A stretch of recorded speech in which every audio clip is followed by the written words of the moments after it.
Hi guys, welcome to the channel, and once again we're going to be talking about the music in the 1970s. My name is Kenny Martin and this is part of the series where we're looking at each year through the 1970s. We've reached 1972. I thought 1972 was going to be a much easier year than 1971 because I did think that was the kind of epoch in music. However, this has been so damn difficult. I have found it so hard to just pick 30 songs for 1972. Wonderful, wonderful year for music. I'm going to, before I start, ask you guys if you just came upon this channel, if you're, if YouTube have stuck this in front of you because of the algorithm, please subscribe. There's lots more of this stuff coming. You could like the video only if you like the video, of course, and press the notification bell should you wish, and that will get you notified of all the videos that I'm going to release in the future. Before I start, I'm going to list that I've got about 40 songs, maybe 39, 40 songs that I kind of shortlisted it down to. I've done a little bit of research on some of them. But there's a group of songs which I really wanted to be in the top 30, which, you know, I've just had to leave out because I can't put everything in. Must Be Love, first of all, by Labby Seafree, which is just a gorgeous little love song. I absolutely love it. Don McLean's American Pie, it probably should be in there, but, you know, I think I'm just kind of a bit sick of it, but that's a classic song as well, American Pie, an amazing piece of songwriting. Run Run Run by Jojo Gunn, which was just a good piece of rock music, you know, rock pop sensibilities in there. Deep Purple's Never Before, which is such a funky track for a hard rock band. It's a really cool track. Me and Julio Down by the Schoolyard by Paul Simon. Now we do have another Paul Simon song in the list, so it ain't all bad. Take Me Back Home by Slade. There's another one, which is a great song, and Slade's in there as well. Children of the Revolution by T-Rex. I think there might even be a couple of T-Rex songs in this list because, you know, T-Rex were that band of that early 1970s, weren't they? We got Lay Down by the Strawbs, which is a great song. It was kind of based on a Sam, I think, you know, loosely based on a Sam. Great licks and a really fantastic folk rock song by the Strawbs. Angel by Rod Stewart. You know if you looked at the previous videos that I'm a huge Rod Stewart fan from the early days. You know, absolutely loved Rod to bits, the Faces and all that kind of stuff. But Rod appears a couple of times in this list as well. And Don't Do That by Geordie, and of course that's Brian Johnson's first band from Newcastle, and Brian Johnson in, I think, 1980 joined AC/DC, and the rest is history, shall we say. But Geordie were the band that they almost had that kind of rock pop glam sound to them, and you could easily see why AC/DC picked Brian Johnson to become their singer after Bon Scott died. But anyway, so that's the guys who have missed out, shall we say. But there's a lot of amazing songs in this list, and we're going to start off with number 30. We have Silver Machine by Hawkwind. Absolutely love this track. We're kind of delving into the cosmic realms of the space rock, exploring their iconic song Silver Machine. So this is a song that kind of propelled them into, I would say, mainstream success, because they were a pretty underground band before this actually happened, and it became, I think, quite a 70s icon of like the counterculture. Do you know what I mean? So it was a certain type of person who was into Hawkwind. It got to number 3 in the charts, and it really brought them quite a bit of success at that point. I actually went to see them round about there as well in Edinburgh, which was a very interesting gig.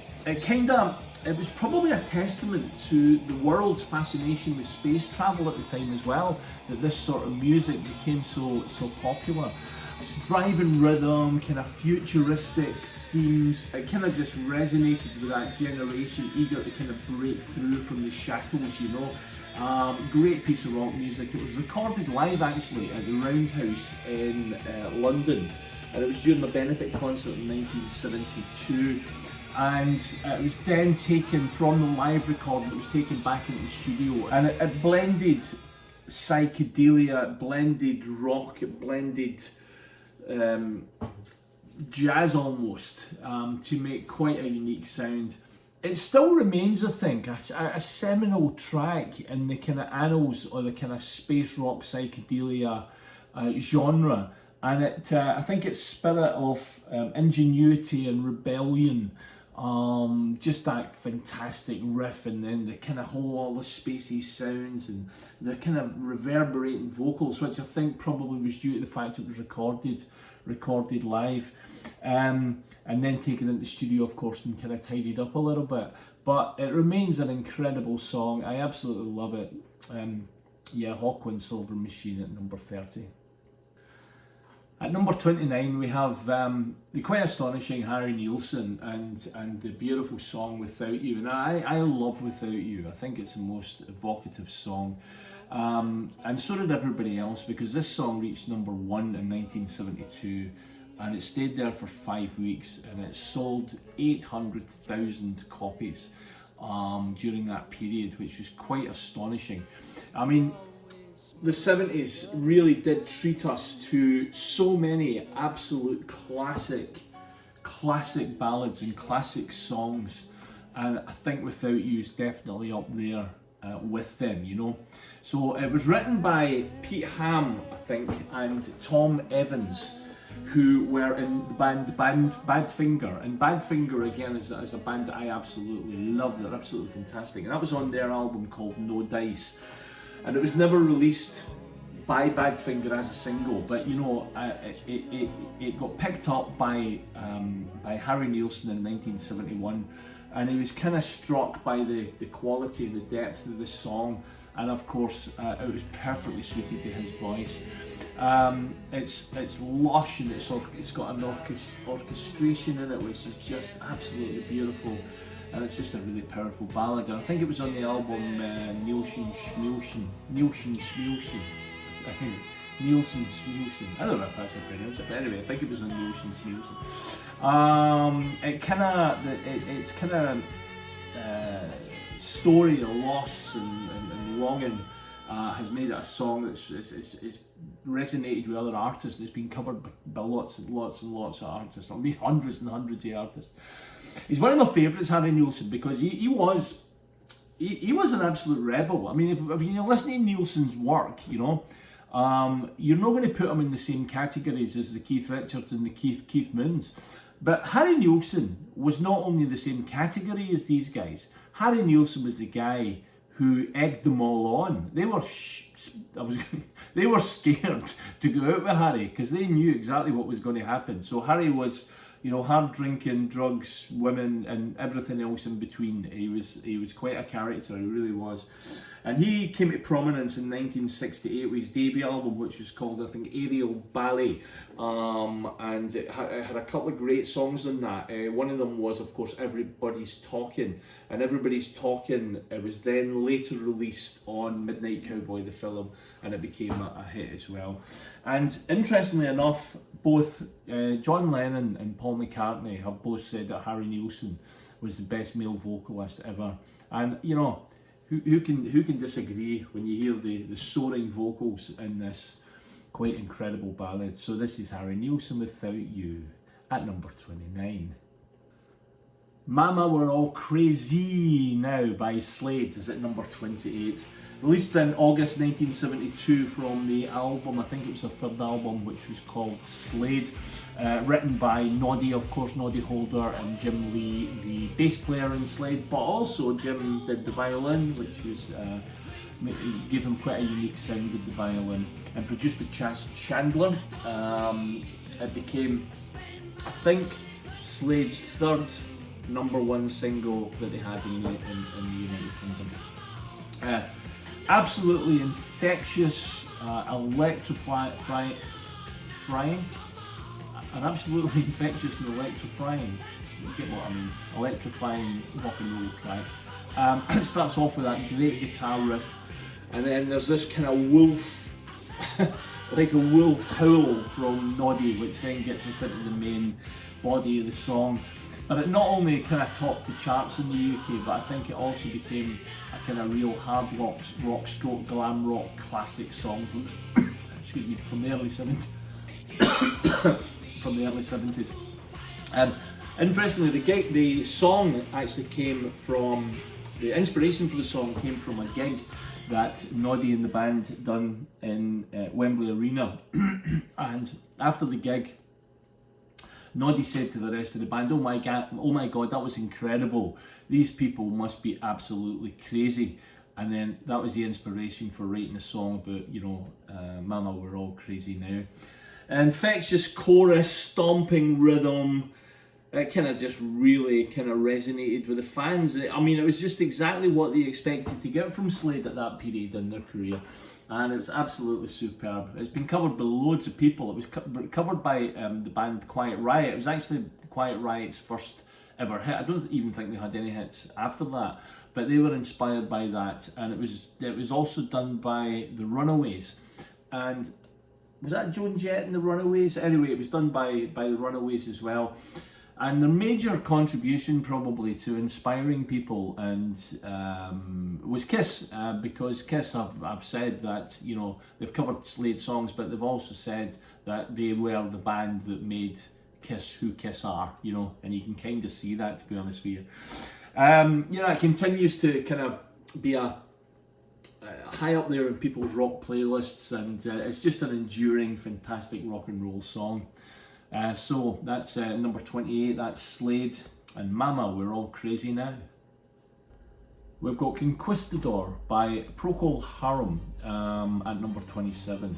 Now, this song originally appeared on their debut album, the self-titled debut album, which way back then, by the way, featured Robin Trower, who has turned out to be one of my absolute guitar heroes once he left and went solo. He's produced some incredible albums. If you've never heard Bridge of Sighs and you're a rock fan, do not hesitate. It's straight online and listen to Bridge of Sighs because it's absolutely astonishing. But anyway, it was recorded in 1967 while Trower was in the band. And it was a collaborative effort by, it was a guy called Keith Reid who wrote the lyrics, and of course it was Gary Brooker who wrote the music, very Spanish-inspired music. Now, Keith Reid was actually not in the band. Keith Reid was just a contributor, contributing lyrics to some of Procol Harum's songs. But yes, it's got a very unusual arrangement, so it has. So it did nothing really back in '67 when they released it, but in 1971 they got together with the Edmonton Symphony Orchestra for a live performance in Canada, and the first thing they played was Conquistador, and it was absolutely incredible. I love the guitar solo on it as well on the live version. And this live version, which is kind of obviously going to be enriched by all the orchestral parts in the song, that kind of just breathed new life into the song, and it was released again as a single in 1972, and it reached number 22 in the charts. It's an extraordinary song, but it showcased that, I think, not only the fact that they were a very good kind of rock band, but it showed their versatility in including the kind of orchestration in the song. And obviously I think because of that, the reason it got in the charts is it probably just reached a broader audience, you know, for doing that. I mean, lyrically, I've never really looked into this. It's only just been recently that I've kind of wondered about what the words were about. But of course, a Conquistador is a kind of Spanish warrior type thing, you know, and it's a song about a conquistador that's died, and the singer is singing directly to the conquistador, and the conquistador represents ambition and arrogance and confidence and pride and all that kind of stuff, like any kind of soldier would. But in the end of the song, it's basically saying that all the glory and all these things that the conquistador has eventually just leads to death and horror and all the rest of it, and decay. It's a powerful statement on, I think, the empty promises of power and what power can actually bring to you.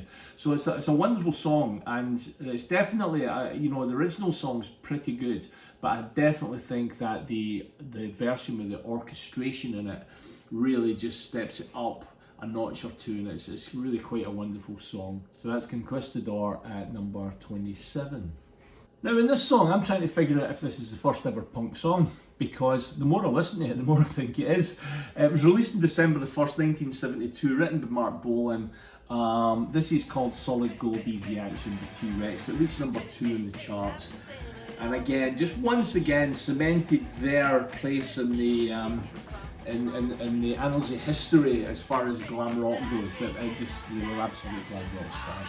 It was not on a studio album when it was first released. It was a standalone single, but the album tanked on, that's TANX, on future releases, re-releases. That was on the album at that point. I mean, it's characteristic, isn't it, by its high energy and the chant. And honestly, I do believe that it just sounds so punky. Oi, oi, oi! It's brilliant, right? The lyrics just blend rock and roll themes, surreal imagery, typical glam rock, typical Matt Bolan, you know, words, you know, to be honest with you. And it creates a sound that's both kind of catchy and also at the same time very enigmatic, you know. The success of this song came through one of their kind of richest periods, you know. They were the top of the tree at that point, and it just kind of followed on from things like Children of the Revolution and 20th Century Boy and all that kind of stuff. Yeah. Just absolutely brilliant band.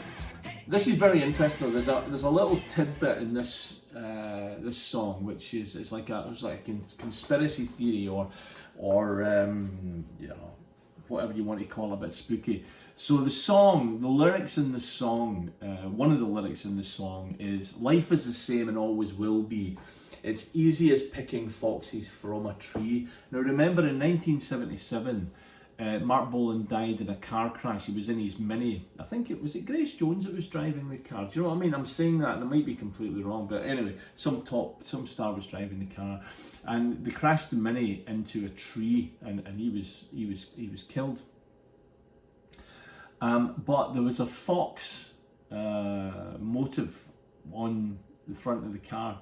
And so the words, "life is the same and always will be, easy as picking foxes from a tree," it's just a wee bit spooky, to be honest with you.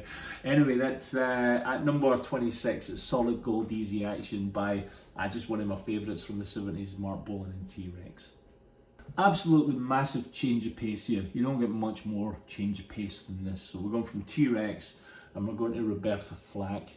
Now Roberta Flack sadly passed away just about maybe a month ago, which was sad because she was an astonishing artist. One of my favourite albums of all time, which I mentioned I think in the previous video, was the album that she made with Donny Hathaway, Roberta Flack and Donny Hathaway. It is really one of the most stunning soul-y, jazzy albums ever. They're both playing keyboards on it, and oh my god, it's so damn good.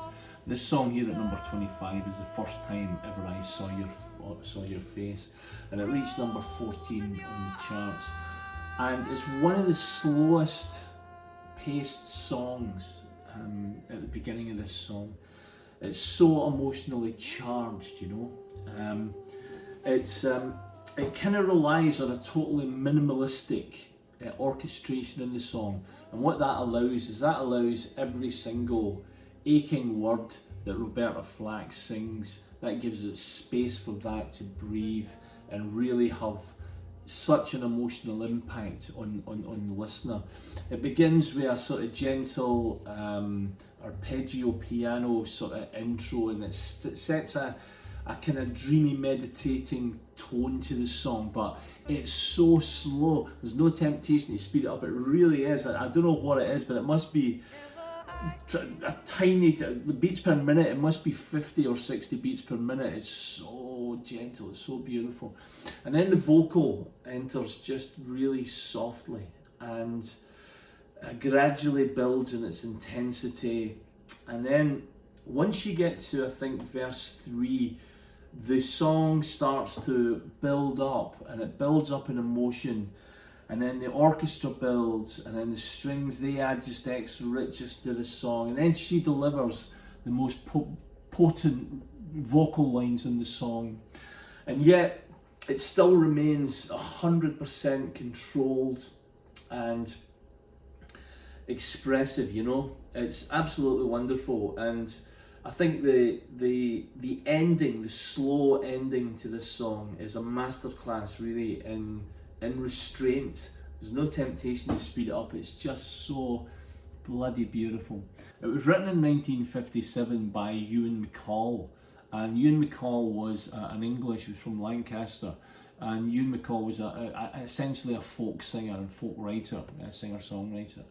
And he was having an affair with Peggy Seeger, and Peggy Seeger was an actress at the time, and Peggy Seeger asked Ewan MacColl if he could write her a song for a play that he was appearing in. And when you listen to the original of this song, it's actually quite folky. When Roberta Flack got this song, oh my god, she just made it into an absolute bloody classic. It's an incredible piece of music. It was from her 1969 album called First Take, I think, and it was also used, I think, in Play Misty for Me, which was a Clint Eastwood film, I think, in 1971, which kind of helped it in the charts as well. But it's been covered by virtually bloody everybody. It's a beautiful, beautiful song. It's one of my favourites. As I say, it's a big jump in style from the previous one, but nonetheless, it's equally as incredible. At number 24, we've got California Man by The Move, and high energy rock and roll song. It was released in 1972. It reached number 7 in the charts in the UK, and of course it was written by Roy Wood, and Roy Wood, of course, ended up in Wizzard, who in the UK anyway, I don't know if it's anywhere else in the world, but Wizzard wrote one of the greatest Christmas songs ever, I Wish It Could Be Christmas Every Day, which we get bombarded with along with Slade's Merry Christmas Everybody every single bloody year. But anyway, the song itself, California Man, was written really about the rock pioneers like Little Richard and Jerry Lee Lewis.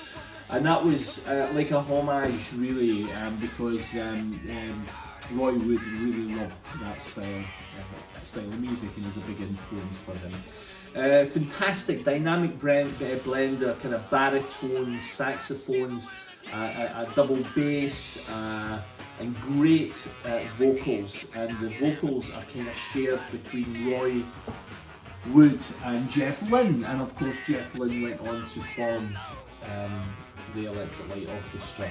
So The Move were formed in 1965. They had 20 top 20 hits in the UK charts, which is quite amazing.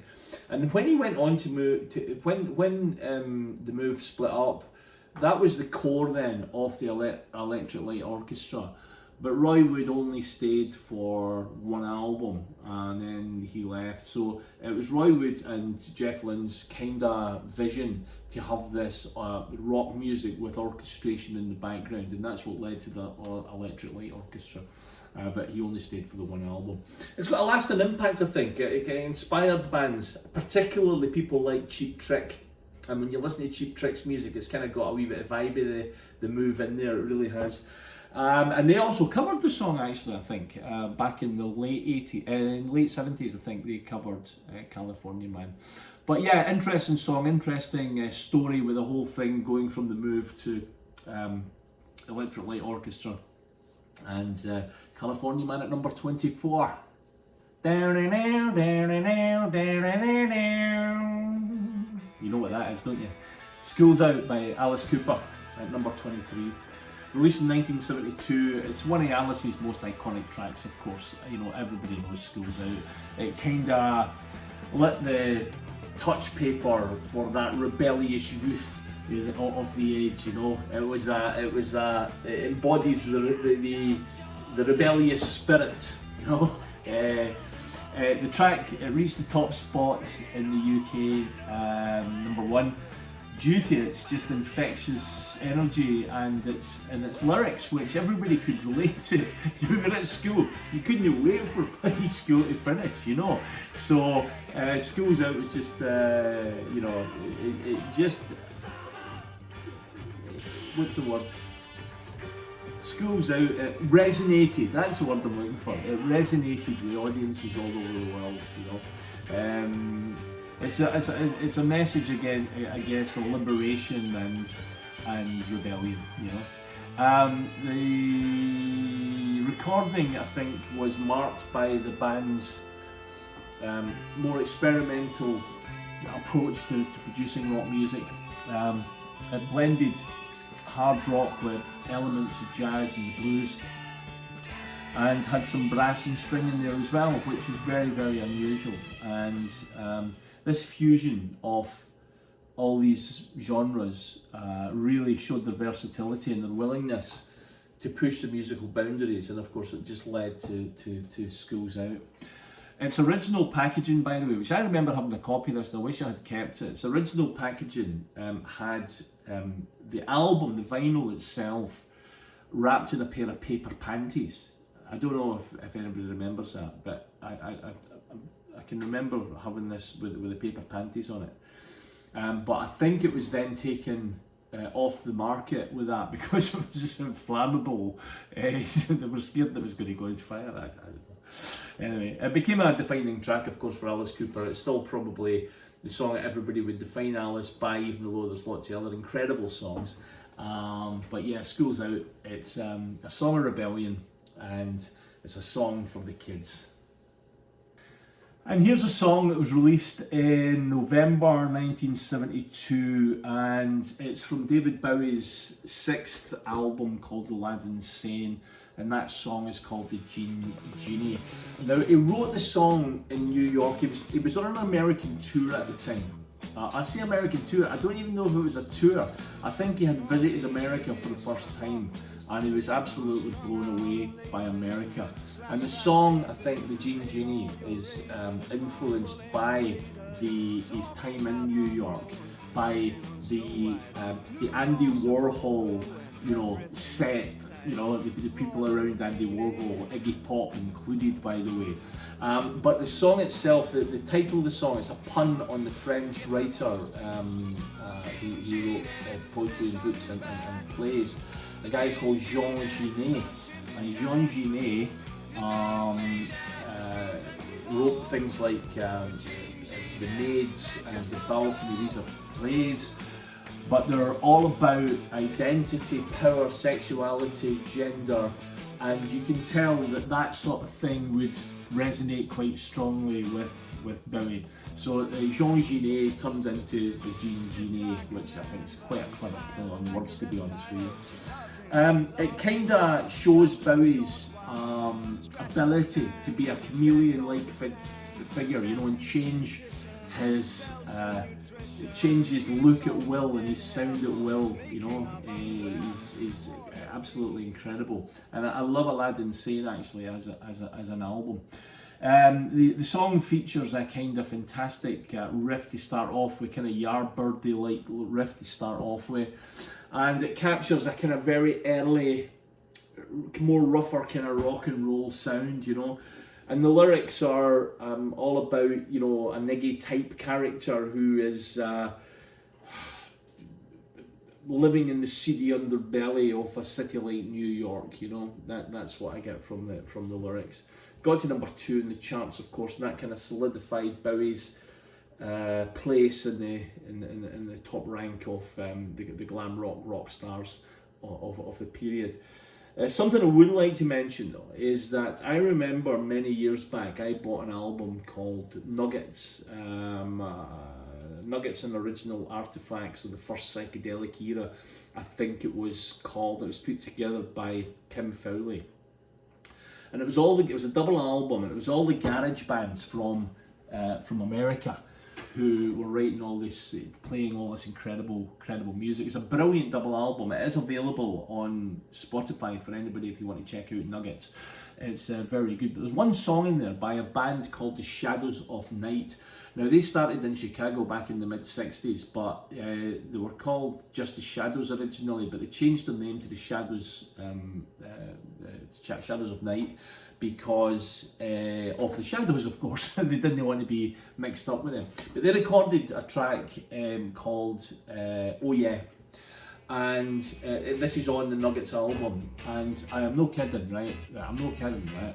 Really, I'm no kidding here. But Bowie, totally and utterly, 100%, without any shadow of a doubt, right? Am I making myself clear here? Rip this song off, right? It's identical, okay? But anyway, this is at number 22, The Gin Genie by David Bowie. Stunning song. If there's ever been a song that's got a seamless blend of rock and roll and blues in 1972, it was this one. This is Tumbling Dice by the Rolling Stones. Absolutely love it. It captures the essence of the Rolling Stones around about that period. It was released in April the 14th, 1972, and it was from the album Exile on Main Street, which of course is a great album. It was recorded with the mobile studio in France, in the villa in the south of France. It's kind of renowned now for its just fantastic groove and laid back tempo. God, these are the days, by the way, when they used to just play, right? There was no quantizing, there was no play the drum bit and then go into the studio and then sort it. Who wants that? I want things to be real. I want to hear the mistakes. I want to hear the fact that there's just a slight time difference. The Stones couldn't care about that. And in fact, no bands could care about that at the time. They weren't playing the click tracks. They weren't sorting things afterwards. They were just playing bloody brilliant rock and roll music without any help from technology whatsoever. But it's brilliant. Keith Richards' guitar work is fantastic. The riff at the beginning. Charlie Watts, solid as a rock as usual. And Jagger's vocals, they're just brilliant. They're just typical Jagger, aren't they? About a gambler, kind of remain faithful, and it kind of just adds to its kind of Rolling Stones roguish, hard traveling, hard drinking, hard, the rock and roll stars, and it just kind of adds to that charm. Infectious rhythm, of course, relatable lyrics, just made it a hit. Yeah, it's just a brilliant song. It's been featured in lots and lots of best of lists, the best singles of the decade, all that kind of stuff. It's up there. It's up there. It's a song that exemplifies the Stones' incredible ability to craft songs that really stand the test of time. It's still, for me, it's still really fresh. I absolutely love the song. Great storytelling, impeccable musicship. No help from any technology whatsoever, just in your face rock and roll. This is at number 21, Tumbling Dice by the Rolling Stones. At number 20, we have one of my favourites, Neil Young. And Neil Young, Heart of Gold. And Heart of Gold was from his album Harvest, which again is one of the great albums of the 1970s. It got to number 10 in the UK charts. It was recorded in Nashville on the 8th of February 1971. And it showcases Neil Young's brilliant ability to kind of blend folk and rock, seamlessly, and great lyrics, by the way, as well. It was recorded, by the way, when he was suffering from a very bad back. He had a back injury, and he went more acoustic-y kind of then, so he kind of dumped the electric stuff in it, and he was playing more acoustic stuff, and that kind of adds to the more mellow sound on Harvest, and particularly on Heart of Gold. Beautiful distinctive vocals. He has got a voice, a very distinct voice. We're going to talk a little bit more about his distinct voice later on with one of the tracks that's coming up later. And his harmonica's got a very signature harmonica sound as well, very similar to the kind of Bob Dylan playing the harmonica. And James Taylor and Linda Ronstadt were in Nashville at that point, going on the Johnny Cash TV show. and it was just a fortunate time because he got these guys in to do the backing vocals on this, so you don't get much better than that really. So it's praised for its simplicity, its beautiful lyrics, its melodic style, and it's been covered again by dozens and dozens and dozens of people. So at number 20 we've got Neil Young, and this is Heart of Gold. Argent, Argent, Hold Your Head Up. Hold Your Head Up was released in 1972. It got to number 5 in the UK singles chart, and it stayed on the charts for 12 weeks. It was the Argent were formed by the former Zombies frontman and keyboard player Rod Argent, and the song was co-written by Rod Argent and Chris White, and he was a former member of the Zombies as well. It featured on the album Altogether Now, and of course there's no doubt about it at all that Hold Your Head Up is the biggest hit, the biggest song. Most people would know Argent because of this song. It's renowned for that incredible distinctive Hammond organ riff, and that kind of drives the song on and gives it a kind of unique and uplifting kind of feel to it. There's just something very positive about the song. Its appeal, I guess, as well as the fact that it's uplifting, it's a powerful message of resilience and self-empowerment. You know, hold your head up, you know, just be proud, you know what I mean? And over the years it's been covered by many artists, including Steppenwolf, Uriah Heep, and quite a few others. It's an incredible rock track from the 1970s, keyboard heavy, and it's brilliant though. So Hold Your Head Up by Argent. This is Mother and Child Reunion at number 18 by the incredible Paul Simon. Now if you remember back in 1970 I put Bridge Over Troubled Water as the number 1 song of that year. It's not quite managed at this time, but it has got in the top 30, and this is among his solo career now, of course. It reached number 5 in the charts, and after the Simon and Garfunkel, he embarked on this solo journey and just kind of seeking new sounds and new musical landscapes. And he has been inspired over the years by many things, like the African rhythms and world music, Cuban music.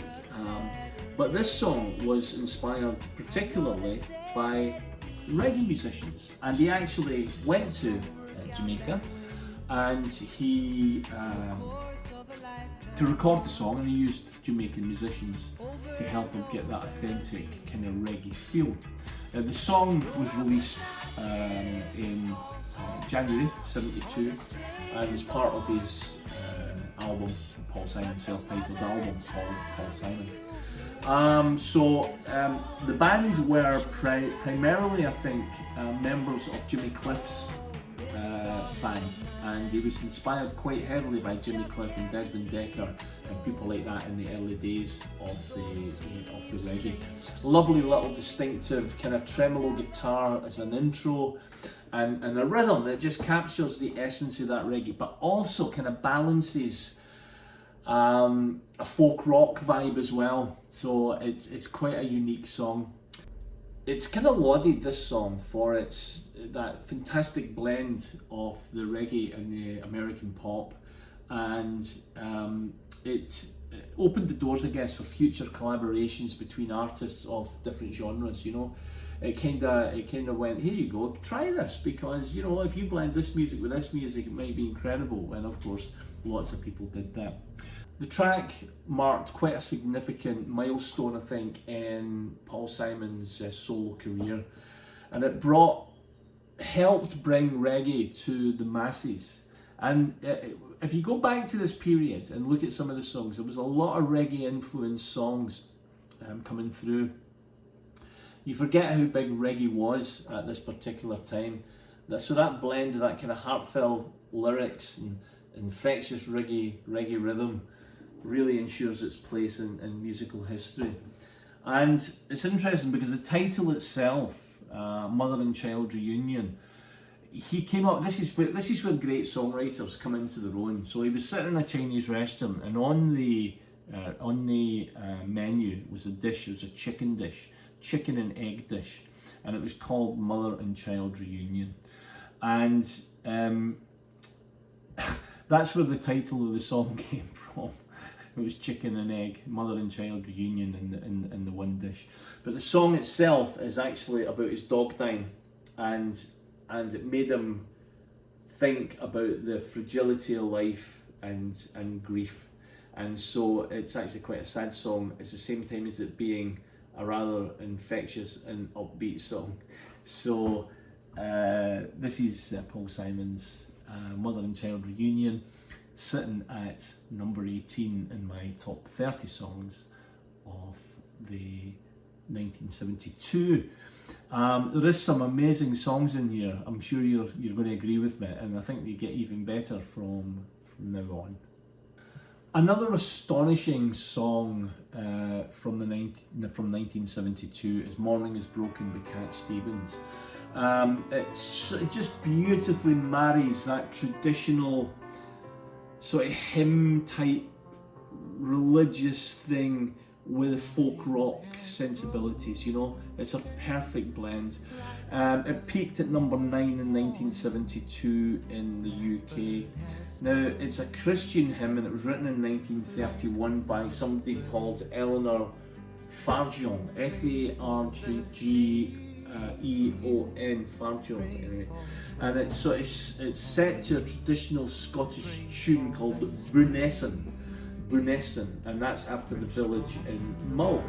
And the hymn celebrates the kind of beauty of a new day. Morning is broken, yeah, and it draws sort of parallels to Bible stories, you know. So it's a very religious song. So Cat Stevens heard this and was absolutely intrigued by this, and he recorded a version called Morning is Broken, and it was on the album Teaser and the Firecat, as far as I can remember. He brought Rick Wakeman in as the keyboard player in this song, and Rick came up with this fantastic intro for him. For anybody that doesn't know, Rick Wakeman was playing with Yes at the time, and was a phenomenal session musician. His skill, his musicianship was off the scale. And anyway, so Cat Stevens brought him in, and he just added this just incredible sound to the track. The piano accompaniment was the thing that really, I think, made the track, along with Cat Stevens' absolutely beautiful, beautiful, beautiful vocals. And it kind of exemplifies how traditional hymns can be revitalised to come into a more contemporary setting and produce some incredible music, this being one of them. So the track, I think, not only kind of honoured the original, but it introduced the message of the original to an entirely new audience, which helped make it a hit in the UK. Morning is Broken at number 17 by Cat Stevens. At number 16, we have A Horse with No Name by America.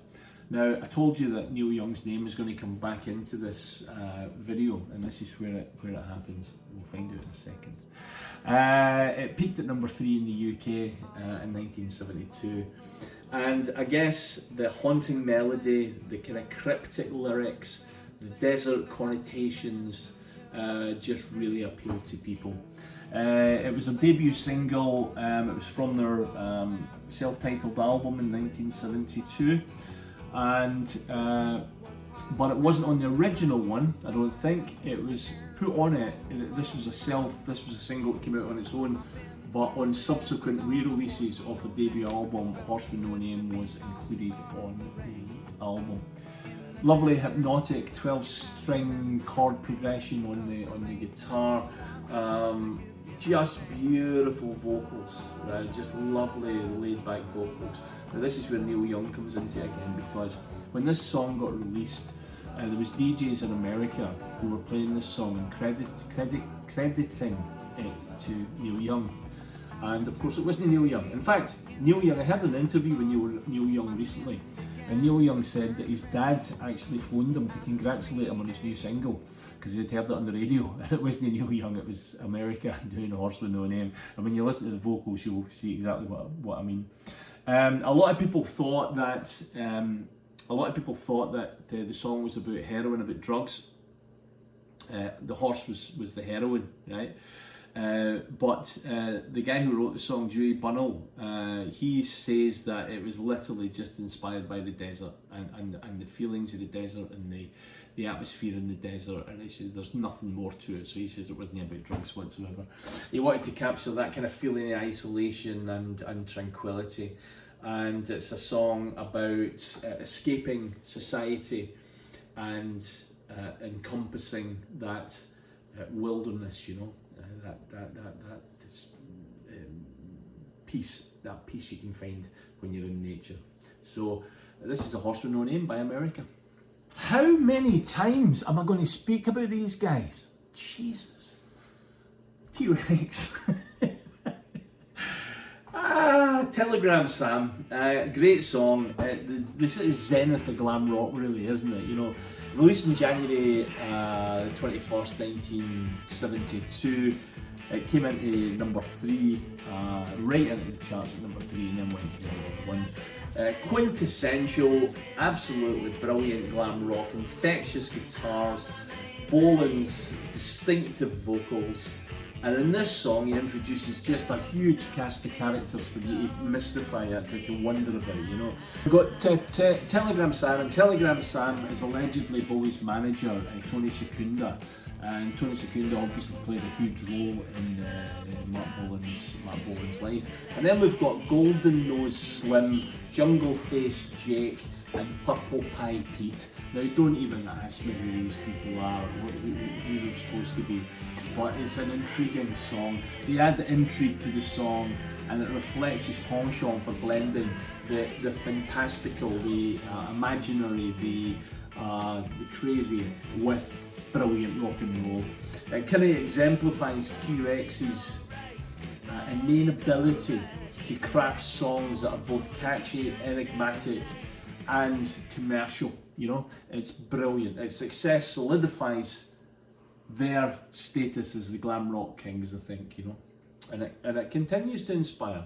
Mark Bolan has continued over the years to inspire so many artists. I was listening to Nick Cave on Desert Island Discs recently, and he played, I think it was Metal Guru, he played, I can't remember, it was a Mark Bolan song anyway from the 70s, he played as one of his top songs. Got to agree with him, and I'm a huge Nick Cave fan as well, so it was really nice to hear. Anyway, so that's number 15, Telegram Sam by T-Rex.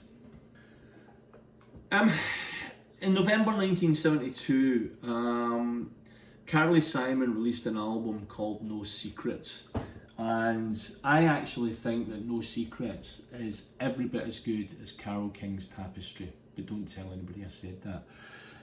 This was her third album, and this song, You're So Vain, from that album reached number 1 across the world. It was number 1 in America, Canada, Australia, New Zealand, and it got to number 3 in the UK. Now, I think its success was bolstered by this highly intriguing lyric that the song has about a self-absorbed lover, you know.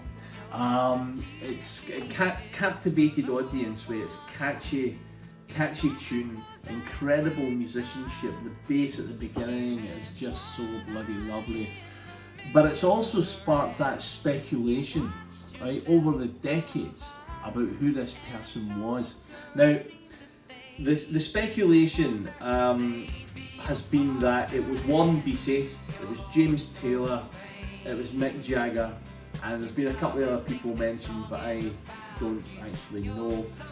But Carly Simon, in an interview back, I think in 1971, I think she said that the second verse is definitely about Warren Beatty, but the rest of the song is about lots of people. So it's an amalgamation of these people all put into the song. It's not one person. Now that was Carly Simon that says that. You know, who knows? I think it may be correct. But it kind of showcased our virtuosity, our vocal talent, and our ability to just craft an incredibly beautiful song. You know. It still remains a staple in pop culture, I think. You know, you hear it all over the place. It's been in numerous television programs and films, and it's been covered by a multitude of people. Yeah, its enduring appeal, I think, is there because of that whole lyric. You know, I think that's the thing that's made this song so enigmatic and so timeless. You're So Vain, Carly Simon, sitting at number 14. This is one that may surprise you, but this has always been one of my favourite singers, and it's always been one of my favourite songs, and it's very, very unique. So at number 13, we're going to do Say You Don't Mind by Colin Bluntstone. Now this got to number 15 in the charts in February 1972, and it absolutely blends sort of singer-songwriter with orchestration. It's very unusual to have a song which has actually got no drums and bass, just orchestration in it, and this is one that works so beautifully. It's such an incredible song.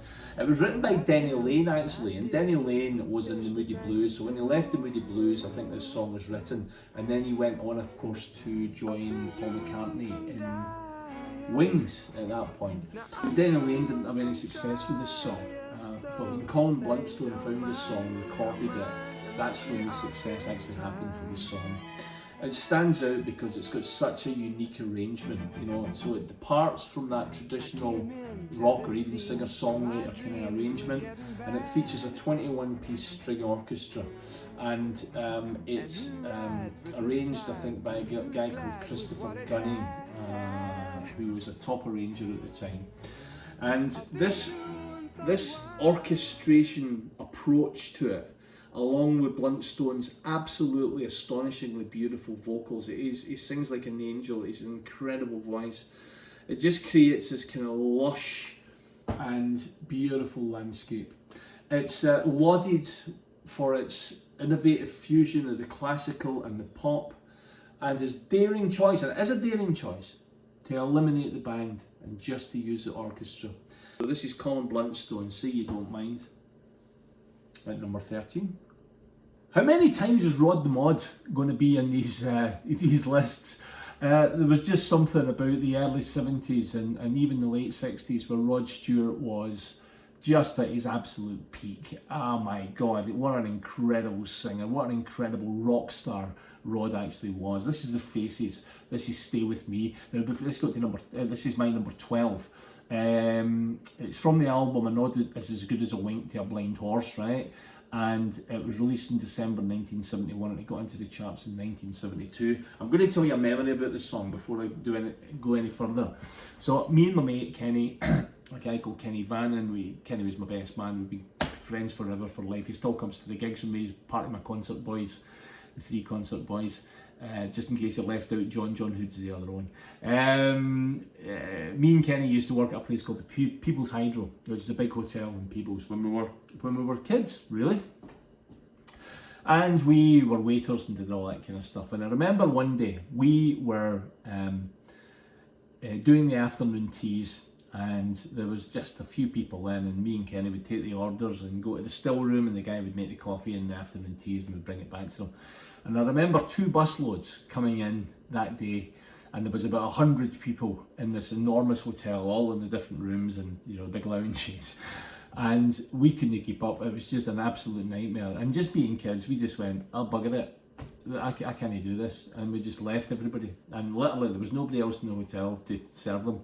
And all these 100 and something people were sitting there waiting for somebody to come and get them or waiting for their afternoon tea. And me and Kenny buggered off to the staff room. And on the television, I don't know what it was, what show it was, but it was a live concert with The Faces. And I remember going into the staff room and sitting down, we grabbed a Coke or something, and Stay With Me was on the television. And every time I hear the song, it takes me straight back to the People's Highways. All these people shouting up the stairs, and me and Kenny sitting down the stairs watching The Faces in concert. It's brilliant.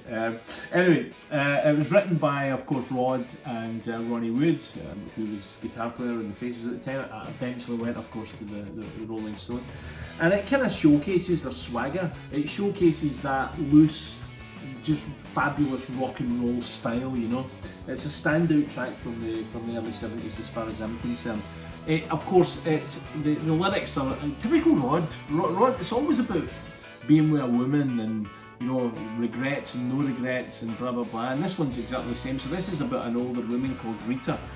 And the singer, you know, Rod, is proposing a one-night stand with Rita on the condition that she leaves before the morning. If you listen to the words, that's exactly what it's all about. I'm saying an older woman, I don't know if it's an older woman, it's a woman called Rita anyway. And fantastic words, and again, it's that fantastic storytelling that Rod has. You know, there isn't really, it's a kind of continuous song, do you know what I mean? The narrative just takes you all the way through the song. It's brilliant at doing that. It reached number 6, of course, making it one of the band's biggest hits, biggest singles. And of course we had Rod on vocals, Ronnie on guitar, Ian McLachlan on the Wurlitzer organ and electric piano, Ronnie Lane on bass. Saw Ronnie Lane actually with his band Slim Chance, supporting Eric Clapton in Glasgow in the late 70s, and Kenny Jones on drums. And it kind of exemplifies the raw energy of the Faces. They were a proper rock and roll band, you know. They really were such a great band, and solidifies their place, I think, as a classic rock band. This is the Faces at number 12. This is Stay With Me. If You Really Love Me by Stevie Wonder at number 11. I guess what's happened in the early 70s is this was the period that Stevie started to find his own artistic voice, really. He began to assert greater control over the music he was producing and the albums that were getting released. I think it's a standout track from this era, actually. Very soulful melodies, tremendous pop sensibility in the song, and because of that it reached number 20 in the UK charts. It was co-written by Stevie and his wife of that period, Sarita White. I think it was Sarita, isn't it? Sarita White. Sarita Wright, actually, I think it was. Anyway, and it served as the single from the album Where I'm Coming From. Now, I've got to say that album is not my favourite Stevie album. This is a great track, but the album itself doesn't have the same appeal as Inner Vision's Talking Book, fulfilling this his first finale or whatever the hell it's called, and Songs in the Key of Life. Just not quite. Now, this was the last, I say, probably classic Motown sounding album from Stevie, and it was the last to feature the Funk Brothers, who were the in-house band for Motown. Now, if you have not seen the Funk Brothers movie, telling the story of these guys, all these unknown people who played in all the Motown songs, who had more hits than the Beatles, Elvis Presley, the Rolling Stones, and everybody else combined, right? Yet nobody knows their names. It's amazing. So the Funk Brothers, that's my recommendation for you, is to go and check out that movie. It'll be on Netflix or Prime or something like that. It's an astonishing album. There's a fusion of R&B, there's a fusion of pop, and it's characterised by amazing tempo changes. So it goes quite fast, then it stops, and then there's a slow period, then it gets back into it again. It's very unusual. It's got the Moog, or the Moog bass synthesizer on it quite prominently, drums and piano, and Sarita Wright is on backing vocals in this album, and that adds a little bit of depth to it. It really stands, I think, as a testament to Stevie's evolving artistry during that early 1970s period. You know, we can hear him developing, you know, from the little Stevie Wonder and through into this, and then into Superstition, and then, you know, then into Sir Duke, and you can feel and you can literally track that development as it goes through, and it's just great. It's got real brilliant. It's got a real brilliant beat to it and all the rest of it. It's not the best album, but the song itself, If You Really Love Me, is fantastic. Really very good and so. But there is one track called Do Yourself a Favour, I think it's called, which is kind of close to this. But you know, anyway, that's by the by.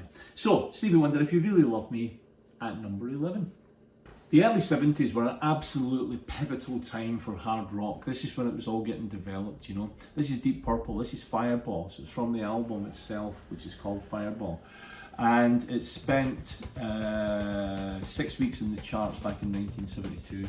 Amazing musical prowess in this song, and it kind of just hints at the sort of future of heavy rock music really in here. There's such power in it, rapid tempo, driving rhythm, just so ahead of their time really, I think, you know, and sort of you know, it's a precursor to kind of speed metal almost, you know. It's I think one of the first. There's a channel on YouTube called Drumeo, and what they do is they get a drummer in and they'll let him hear a song without the drums, and then they have to, you know, they've never heard the song before, and they have to put down the drum track, see how close they get to the original track. And this was on recently, and the guy was just going, oh my god, it's like a double bass drum he's playing, and the power in it, and he was really kind of struggling to keep up with it, you know. The song starts off unconventionally with an air conditioning unit being switched on. You hear it starting, and then the most fantastic drum intro ever with these double bass drums and just such a powerful drum, drum intro. And of course, Purple were inspiration to, you know, a myriad of rock bands who came after them.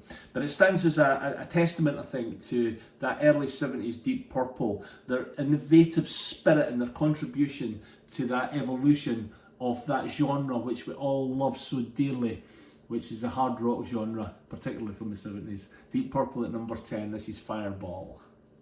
Tokoloshi Man, John Congus. Now, John Congus appeared on the previous one in 1971, and in 1972 he released his kind of epic track, Tokoloshi Man. I've got it at number 9 in my best 30 tracks in 1972. It's one of the most unique and infectious tracks of that particular year. Pounding beat, African rhythms, and a sound really that made it stand out from the rest of the songs, you know. He was a South African singer-songwriter, and he moved to the UK to try and find success. And He's Gonna Step On You Again from the year previous, 71, was his first hit, and this was his second hit. Produced by Gus Dudgeon, and of course easy for you to say, Gus Dudgeon was the guy behind all the early Elton John albums and singles as well. It's delivered by a kind of thunderous, pounding, percussive, rhythmic groove, and it's layered guitars on top of that, and a kind of hypnotic vocal, mysterious kind of voice. Yeah, it's absolutely amazing. Tribal drum patterns back then were not the norm, so this was quite a unique record because of that. It's just one of these songs that grab you from the very first beat and just keeps you going through the rest of the songs. A Tokoloshi, by the way, I had to research this because I didn't know what a Tokoloshi man was, but a Tokoloshi man's a mischievous goblin type person in South African folklore, who is often blamed for having bad luck, bringing people bad luck, and then, you know, strange things happening to them and all the rest of it. And Congus took that legend and he turned it into this fantastic hypnotic song.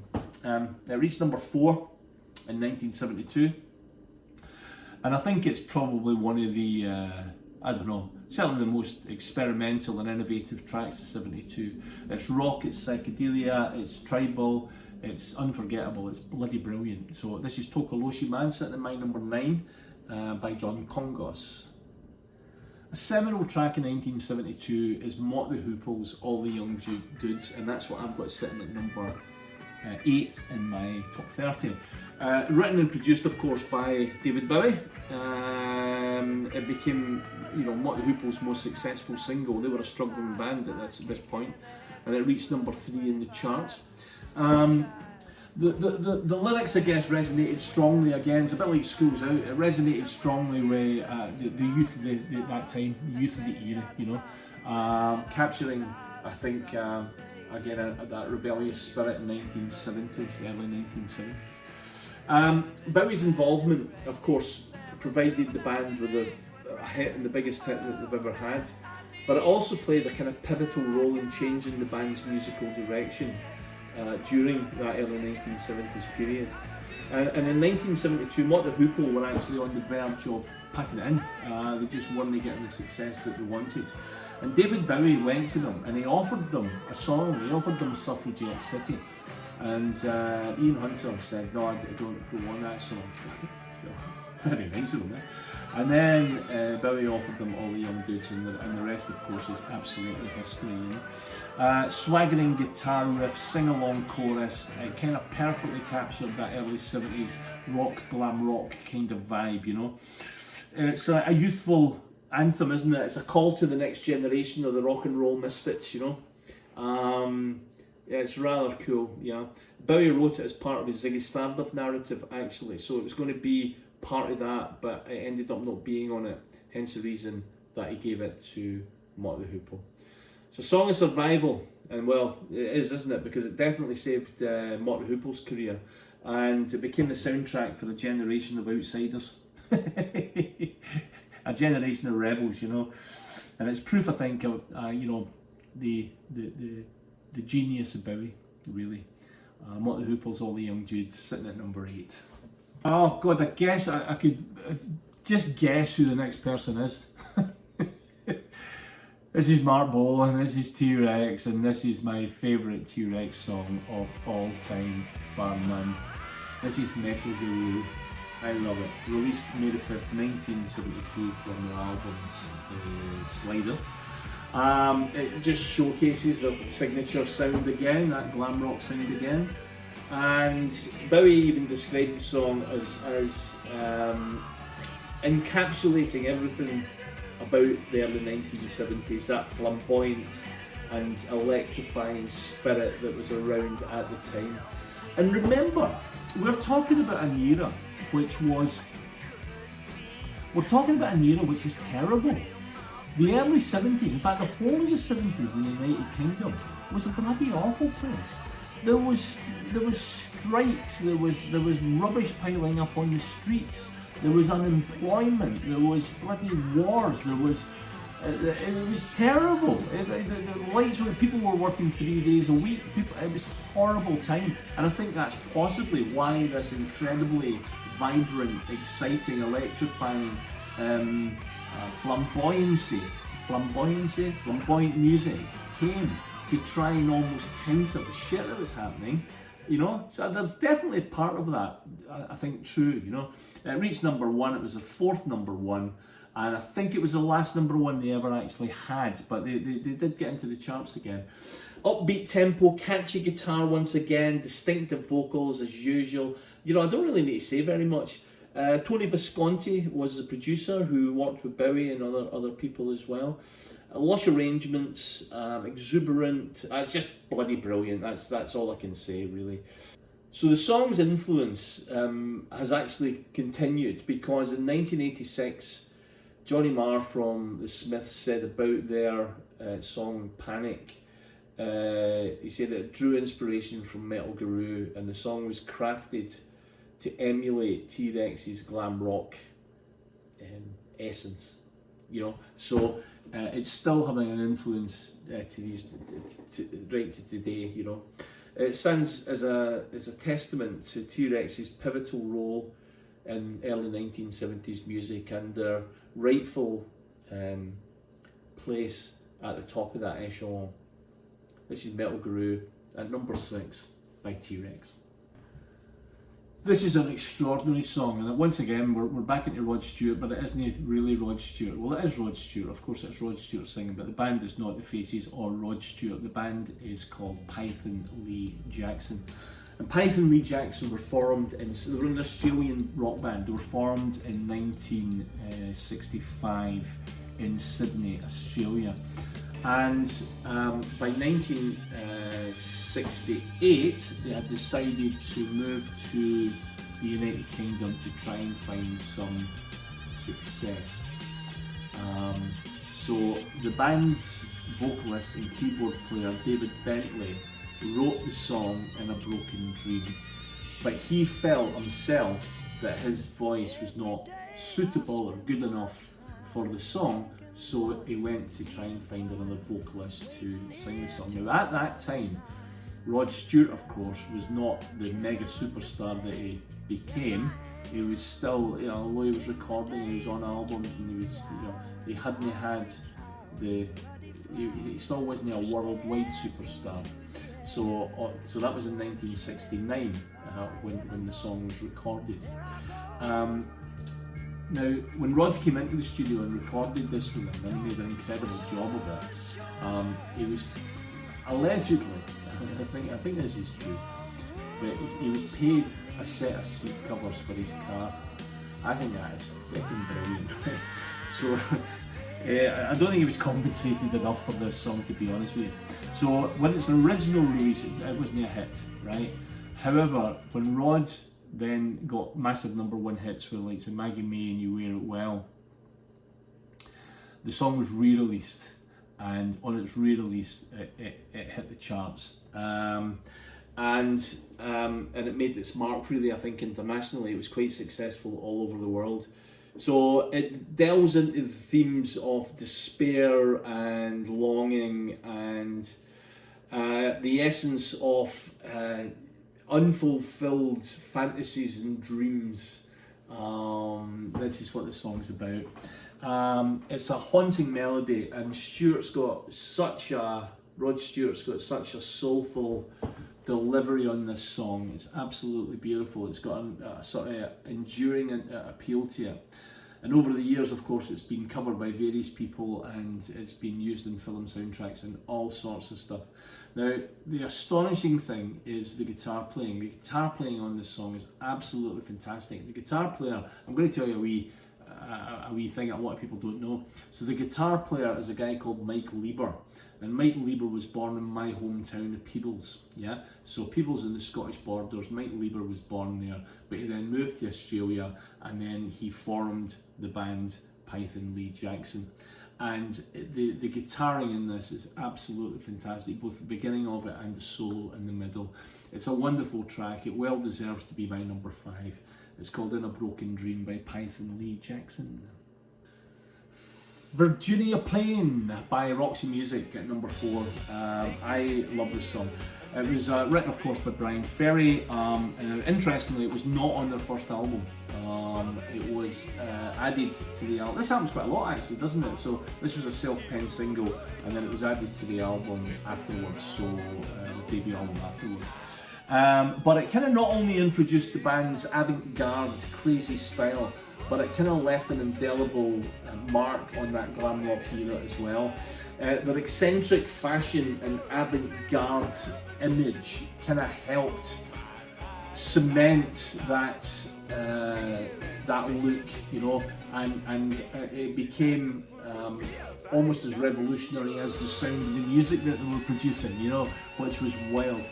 So it blended glam rock and art pop and experimental electronic music, crazy lyrics, and they produced some of the most astonishing music in the early 1970s. Now, the album was inspired by a Brian Ferry painting that he did at art school, and the painting was of a packet of cigarettes with a pin-up model, and the packet of cigarettes were Virginia Slims, and so that's where the name Virginia Plain came from.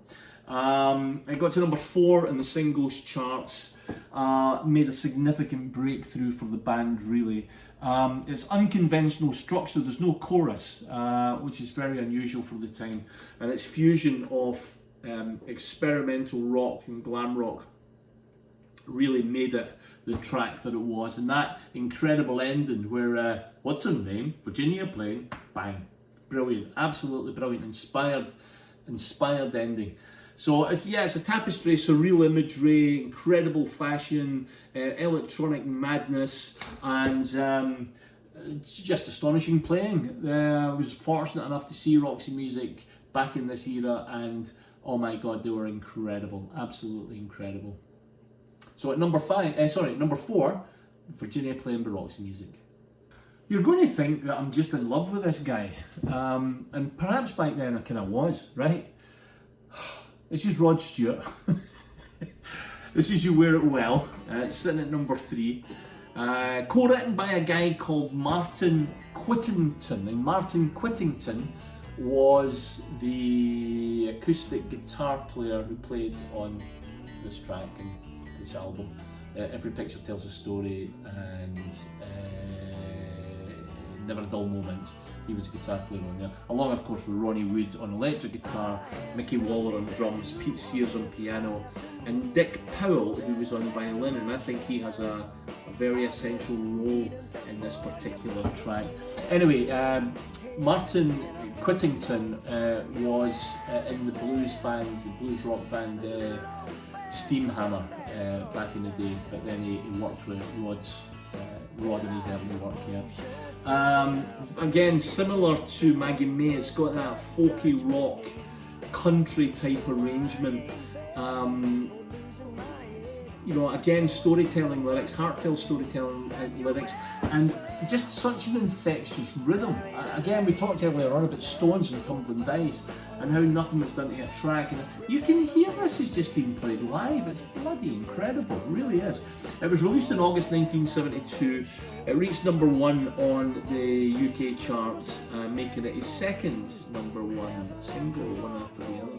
The song is about a man writing to an old flame, really, reflecting on past memories and nostalgia and all that kind of stuff. So again, there was nothing ever complicated or kind of hidden behind Rod Stewart's lyrics. They were all very open and real and evocative and emotional, you know. It's remained a favourite of Rod's, you know, live shows, and it's been covered by many people. Nobody's done it like Rod though. It's relatable lyrics, and that seamless blend of the rock and the pop and the country is amazing. I do think that Dick Powell's amazing fiddle playing in this really gives it its unique sound. So at #3 we've got You Wear It Well by Rod Stewart. In 1972, David Bowie released upon the world Ziggy Stardust. Ziggy Stardust inspired us from Mars. When it was released, RCA decided that there was not a commercial enough single on there, and they asked Bowie to go back into the studio to record something else to add to the album. And that thing that he did was called Starman, and Starman by Bowie is sitting at #2 on my list of 30 favourite songs of 1972. It's an astonishing song which changed a lot of people's lives forever, particularly that appearance on Top of the Pops when he was wearing his metallic jumpsuit and he's kind of casually throwing an arm around Mick Ronson. This kind of, you know, it almost gave people, it shattered the traditional norms, and parents were shocked and kids were going, oh my god, there is something else out there that I can do and hang on to. It scared millions of parents and influenced millions of people, young kids, to get out there and do something different, to be themselves. It was an astonishing moment in history. It tells a story of an alien sending a message of hope to young people all over the world, telling them that they're not alone, right? And the idea was that Ziggy Stardust, who was Bowie's alter ego at that time, of course, Ziggy Stardust, he was the messenger to be able to do that. I think with the song, I mean, it builds gradually and slowly. Acoustic guitars, swinging, swirling strings, Mick Ronson's fantastic little guitar flourishes, and I had Mick Ronson as one of my top guitarists of the 1970s as well in that video, if you want to check that one out. And basically, it's just such a great song. I mean, I think with this song, he did more than write a song. He created a cultural phenomenon all around the world. And it was part of Bowie's genius that Bowie could just change like a chameleon, change his alter ego as he wished and when he wished. And it was an incredible time for music. So at #2 in my list, we have Starman by David Bowie. So what do I have at #1? This is exciting. #1 is Rocket Man by Elton John. So this was from 1972, April, from the album Honky Chateau. Now, I absolutely loved the early Elton John stuff. I loved it all. I loved Tumbleweed Connection, I loved Honky Chateau, I loved all that stuff. The 70s Elton John for me was just absolutely incredible. Written of course by Elton and Bernie Taupin again, and these two at that point in their career back in the 70s were absolutely on fire. They were producing some of the most extraordinary songs, really. It's inspired, Bernie said it's been inspired by Ray Bradbury's short story called The Rocket Man, and essentially it's a song about, you know, you would think being a rocket man was exciting, but at the end of the day, he's just got a job and he's just doing his shift, and he's basically lonely, and he's up there in space, and that's kind of what the story and what the song is all about. It hit #2 in the charts, and it was a worldwide hit. It was truly the kind of start of Elton John's incredible stardom, his worldwide success. Was this song. It's a gorgeous blend of that melodic piano playing, it's sort of spacey synthy stuff going on there, gentle, beautiful low slide guitar by Davy Johnson, who's a great guitar player, good Scottish guy, you know. Mellow, but it's still epic, you know. And it just kind of, the song captures that essence, that stillness of space, you know. It really does engender that to you. And of course 50 years on plus, it's still relevant because it was the title, of course, his biopic, which was released in 2019. And again, for anybody who's not seen Rocket Man, it's a stunning piece of cinema. It really is very, very good indeed. So it's a wonderful song. I'm delighted that it is at #1. I hope you agree with this. If you don't, please put the comments in the comment section down below, please. I would also love to have you subscribe to the channel should you have enjoyed it. Click the like if you have liked the video, and if you want notified of any other videos, just press the notification bell. I'm going to be back soon with another video, and I'm going to be back with 1973, hopefully within the next week, and I can't wait to see you on the next video. Bye for now.